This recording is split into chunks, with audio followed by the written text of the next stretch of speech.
कैसे हैं दोस्तों, समदरिया यस में आपका स्वागत है। आज के लेक्चर में हम रॉलेट एक्ट व जलियांवाला बाग हत्याकांड के बारे में डिस्कस करेंगे और ये देखेंगे कि रॉलेट एक्ट और जलियांवाला बाग हत्याकांड से संबंधित हमारे एग्ज़ाम में किस प्रकार के क्वेश्चन बनते हैं, कितने क्वेश्चन बने हैं। पहले हम इसके हिस्टोरिकल बैकग्राउंड को देखेंगे, जिससे कि यहाँ से रिलेटेड जितने भी क्वेश्चन बन रहे हैं, चाहे वो सिविल एग्ज़ाम में हो, एसएससी में हो या रेलवे के एग्ज़ाम में हो, वो सारे हमारे डाउट पूरी तरह से क्लियर रहे। इसके लिए हम इसको थोड़ा सा इसकी पृष्ठभूमि को लेकर चलते हैं और अच्छे से समझने का प्रयास करते हैं। रॉलेट एक्ट जलियांवाला बाग हत्याकांड क्या हुआ था, क्यों हुआ था, इसके बारे में जानेंगे। प्रथम विश्व युद्ध जनित जो परिस्थितियाँ थी, प्रथम विश्व युद्ध हम लोग सभी लोग जानते हैं 1914 से 18 चल रहा था। उसमें ब्रिटेन की स्थिति खराब हो गई थी। अतः जब ब्रिटेन की स्थिति खराब होने लगती है तो भारतीय नेताओं से मांग करता है, भारतीय नेताओं से यह बातचीत करता है ब्रिटेन कि भारतीयों को ज़्यादा से ज़्यादा सेना में भर्ती करो, उसके बदले हम भारत को आज़ाद कराएंगे, आज़ादी देंगे और आपको आंदोलन की भी ज़रूरत नहीं पड़ेगी। इन्हीं कारणों से हमारे यहाँ के जो भारतीय नेता थे वे भारतीय युवाओं को बड़े पैमाने पर सेना में भर्ती करना आरंभ कर देते हैं और सेना में भर्ती करने का रिजल्ट तो यहाँ तक निकलता है कि अंग्रेज विजय प्राप्त कर लेते हैं। हम सभी लोग जानते हैं कि गांधी जी ने तो इस तरह से सेना में भर्ती कर दिया था कि गांधी जी को भर्ती करने वाला सार्जेंट तक की उपाधि मिली थी। इस प्रकार से जब अंग्रेज सफल हो जाते हैं तो वह स्वतंत्रता की बात से मुकर जाते हैं, जिससे जो भारतीय यंग जनरेशन युवा लोग जो सेना बने थे वे अपने को ठगा महसूस करते हैं और विरोध प्रदर्शन करते हैं। चूँकि सर्वाधिक सेना बनने वाले पंजाब के लोग थे, इसलिए सर्वाधिक विरोध पंजाब से ही उभरता हुआ दिखाई पड़ता है। और इसी जो युवाओं के द्वारा जो विरोध हो रहे थे, इसी विरोध को नियंत्रित करने के लिए वहाँ अमृतसर के जज सिडनी रॉलेट के द्वारा मार्च 1919 में एक नियम पास किया गया कि शक के आधार पर किसी को भी गिरफ्तार कर लेना था और इसी शक के आधार पर किसी को गिरफ्तार कर लेना था, जिसे भारतीय लोग कौन सा कानून कहते थे, भारतीय लोग काला कानून कहते थे। और इसी शक के आधार पर डॉक्टर सत्यपाल और डॉक्टर सैफुद्दीन किचलू को गिरफ्तार कर लिया गया था। किसको डॉक्टर सत्यपाल, डॉक्टर सैफुद्दीन किचलू को गिरफ्तार कर लिया गया था। इसी गिरफ्तारी के विरोध में, वह काला कानून के विरोध में 13 अप्रैल 1919 को अमृतसर के जलियांवाले बाग में एक शांतिपूर्वक मीटिंग चल रही थी। उस मीटिंग पे वहाँ का जो डीवाईएसपी था, बिना किसी वार्निंग के, बिना किसी चेतावनी के इस भीड़ पर फायरिंग करा देता है, जिससे अधिकतम लोग शहीद हो जाते हैं। इसी घटना को हम जलियांवाला बाग हत्याकांड के नाम से जानते हैं। इस घटना का भारत में व्यापक रूप से विरोध किया जाता है और गुरुदेव रविन्द्रनाथ टैगोर को गुरुदेव की उपाधि किसने दिया था? ब्रह्मा बंदोपाध्याय ने दिया था। रविन्द्रनाथ टैगोर को गुरुदेव की उपाधि किसने दिया था? ब्रह्मा बंदोपाध्याय ने दिया था। गुरुदेव ने नाइटहुड की उपाधि त्याग दी। ध्यान रखना, बहुत सारे बुकों में लिखा रहता है कि गांधी जी केसरी हिंद की उपाधि, तो गलत लिखा है। केसरी हिंद की उपाधि 1920 असहयोग आंदोलन के समय वापस हुई थी। इस समय रविन्द्रनाथ टैगोर ने नाइटहुड की उपाधि व सर की उपाधि वापस की थी, ठीक है। तथा शंकर नारायण वायसराय की कार्यकारिणी परिषद से इस्तीफा दे देते हैं। अच्छा, ये भाई हो गया जलियांवाला बाग रॉलेट एक्ट। इसके बारे में भी हम थोड़ा सा और बताएंगे अच्छे से। इस घटना की जांच के लिए 2 कमेटियां बनाई गई थी। एक कांग्रेस की तरफ से कमेटी जो बनाई गई थी वो मदन मोहन मालवीय के नेतृत्व में थी, जिन्होंने मदन मोहन मालवीय के साथ मेंबर थे गांधी जी, व मोतीलाल नेहरू, इन दोनों ने, मदन मोहन मालवीय कमेटी ने यह रिपोर्ट पेश किया कि जनरल ओडायर भावना के वशीभूत होकर भारतीयों पर फायरिंग कराया था, जो एक जघन्य अपराध की श्रेणी में आता है। तो दूसरी तरफ अंग्रेजों की तरफ से जो जांच करने के लिए जो समिति बनाई गई थी, उस समिति का नाम था हंटर कमीशन। हंटर कमीशन ने क्या किया? हंटर कमीशन ने पूरे केस की लीपापोती कर दिया और लीपापोती करके जनरल ओडायर को पद से हटाकर सस्पेंड करके लंदन भेज दिया गया।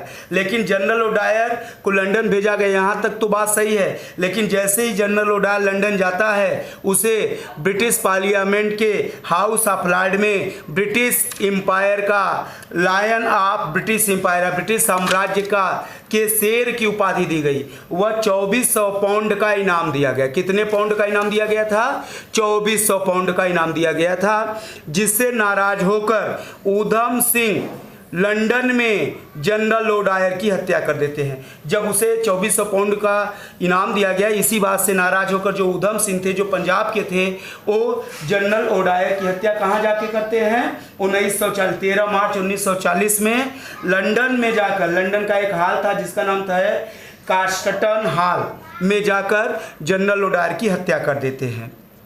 ठीक है, अब यहाँ पर हमने पूरी बात पर एक डिस्कस किया रॉलेट एक्ट क्या है।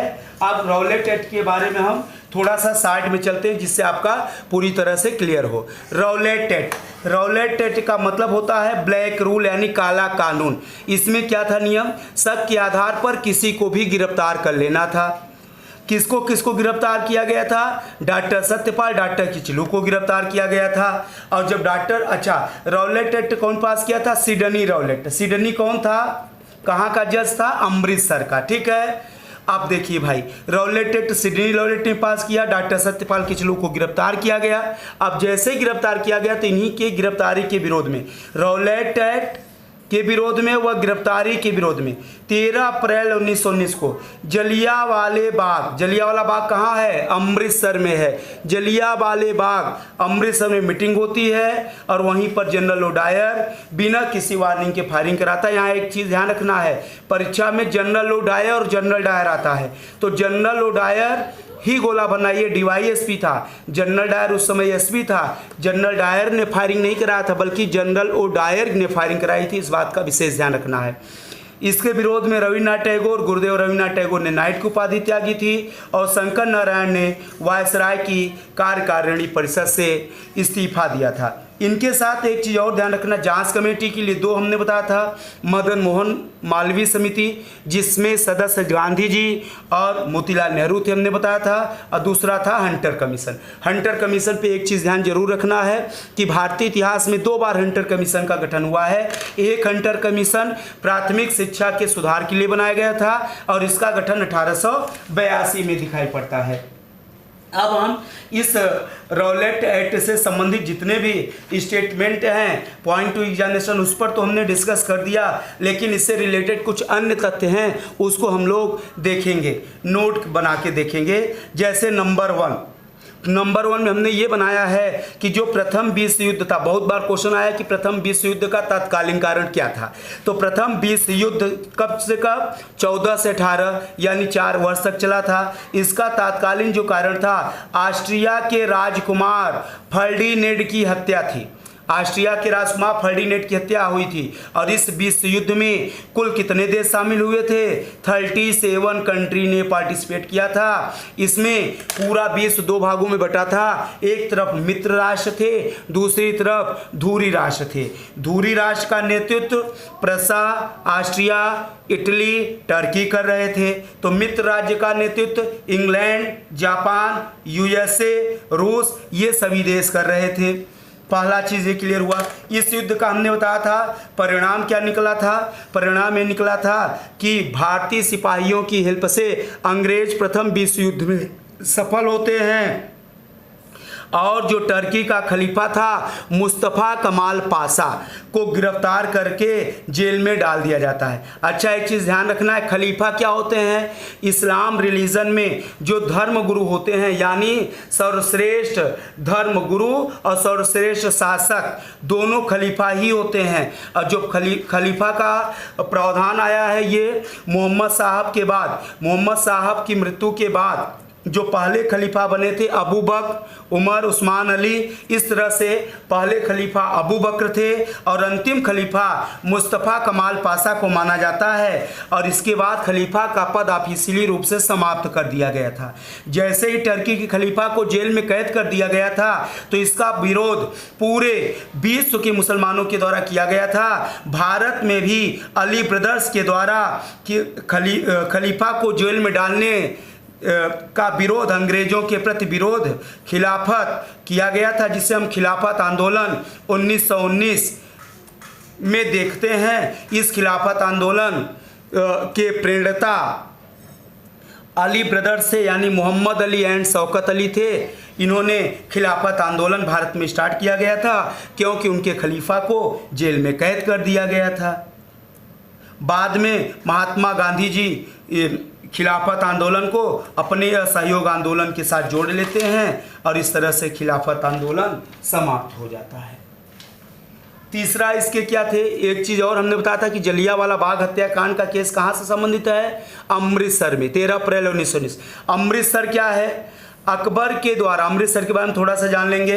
अकबर के द्वारा चौथे जो धर्मगुरु थे रामदास जी को अकबर 500 एकड़ जमीन दान देता है। यह जमीन पे एक बड़ा सा तालाब था। तालाब को पंजाबी भाषा में सर बोलते हैं। क्या बोलते हैं? सर। और पानी क्या होता है? पानी को अमृत कहते हैं। इस आधार पे इसका नाम क्या पड़ गया? अमृतसर पड़ गया। क्या पड़ गया?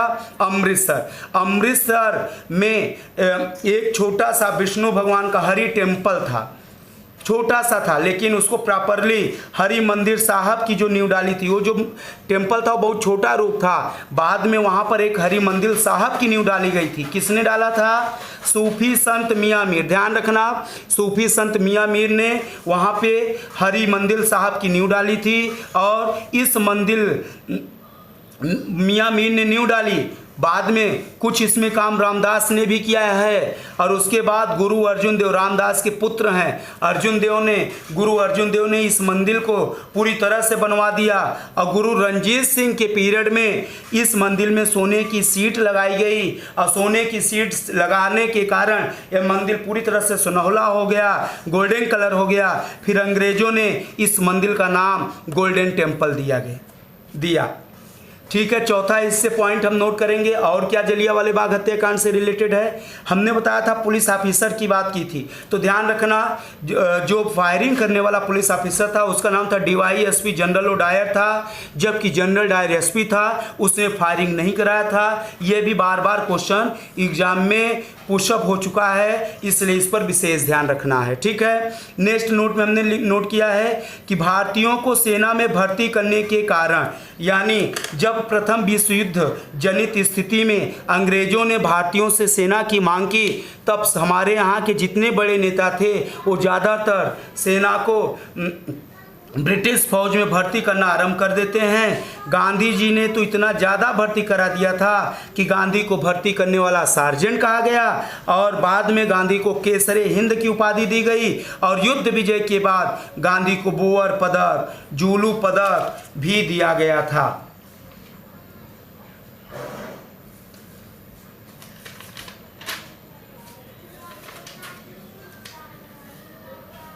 नेक्स्ट हम पॉइंट देखेंगे 6 पॉइंट।